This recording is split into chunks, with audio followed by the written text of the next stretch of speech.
अक्सर आपने देखा होगा कि पूजा पाठ के दौरान हाथ में कलावा यानी कि मौली यानी कि रक्षा सूत्र बांधा जाता है। मान्यता है कि इसे हाथ में बांधने से किसी भी तरह की परेशानी इंसान को नहीं होती है। हिंदू धर्म में हाथ की कलाई पर कलावा बांधने और इसे बदलने के कुछ खास नियम बताए गए हैं।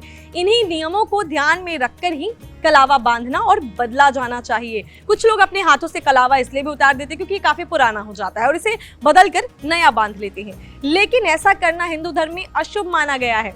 हिंदू धर्म में किसी भी शुभ कार्य, पूजा पाठ आदि को करने के दौरान हाथों में कलावा जरूर बांधते हैं। कलावा सूती धागे का बना होता है, इसीलिए कुछ दिनों के बाद ये थोड़ा सा बदरंग हो जाता है या ढीला हो जाता है। ऐसे में लोग बिना सोचे समझे उसे अपने हाथ से उतार देते हैं और कहीं भी रख देते हैं।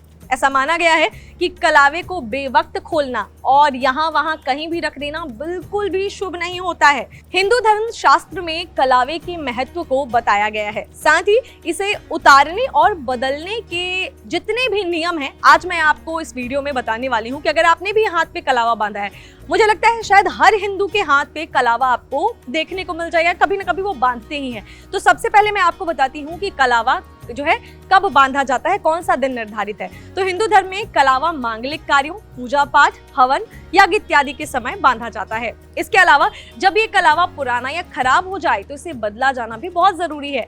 कलावा को हमेशा 3 या 5 राउंड घुमाकर ही हाथों में बांधना चाहिए। इसे मंगलवार या शनिवार के दिन बांधना चाहिए। सामान्य तौर पर हर इंसान की कलाई में 3 रेखाएं होती हैं।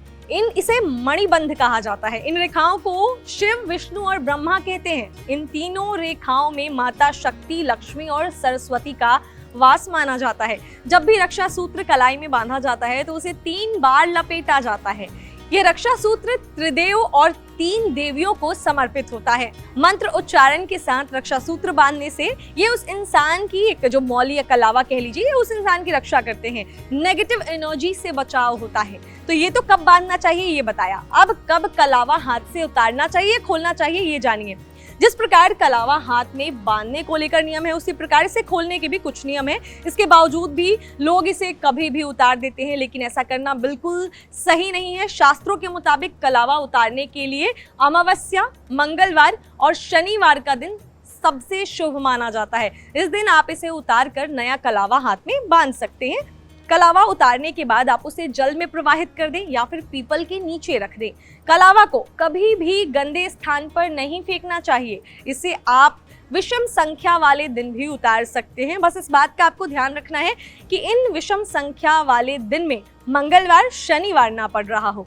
तो ये तो आपको बताया कब उतारना है। अब जल्दी से बता देती हूँ कि किस हाथ की कलाई में कलावा बांधना चाहिए, क्योंकि ये सवाल बहुत पूछते हैं लोग। सबसे पहले बताते हैं कि मेल और फीमेल के लिए अलग अलग नियम हैं, यानी महिला और पुरुष हैं तो अलग अलग नियम है। अगर आप एक महिला हैं तो आपको हमेशा कलावा अपने राइट हैंड में बंधवाना चाहिए, और अगर आप मैरिड महिला हैं तो इसे आप अपने लेफ्ट हैंड यानी बाएं हाथ में बंधवाएं। इसके साथ मेल की बात की जाए तो इसके ठीक उल्टा है। पुरुषों को हमेशा दाएं यानी कि राइट हाथ में कलावा बंधवाना चाहिए। कलावा बंधवाते समय आप कोशिश करें कि अपने हाथ में अक्षत रखें और मुट्ठी बंद जरूर रखें। अगर अक्षत मतलब चावल के दाने, अगर वो नहीं रख सकते हैं तो मुट्ठी को बंद कर लीजिए जब भी आपको कोई कलावा बांधता है। तो ये कुछ चीज़ों का ध्यान रखिए कलावा अगर बंधवाते हैं, क्योंकि मैंने कहा हर हिंदू की हाथ पे और कलाई पे आपको कलावा देखने को मिल ही जाएगा। तो मेरे द्वारा बताई गई इन बातों का ध्यान रखेंगे तो लाइफ में नेगेटिविटी भी नहीं आएगी और साथ ही साथ आपको त्रिदेव का आशीर्वाद मिलेगा। तो फिलहाल इस वीडियो में इतना ही। अगर जानकारी अच्छी लगी तो अपना प्यार कमेंट सेक्शन में बरसाइए। मिलती हूँ आपसे अगली वीडियो में, तब तक के लिए नमस्कार।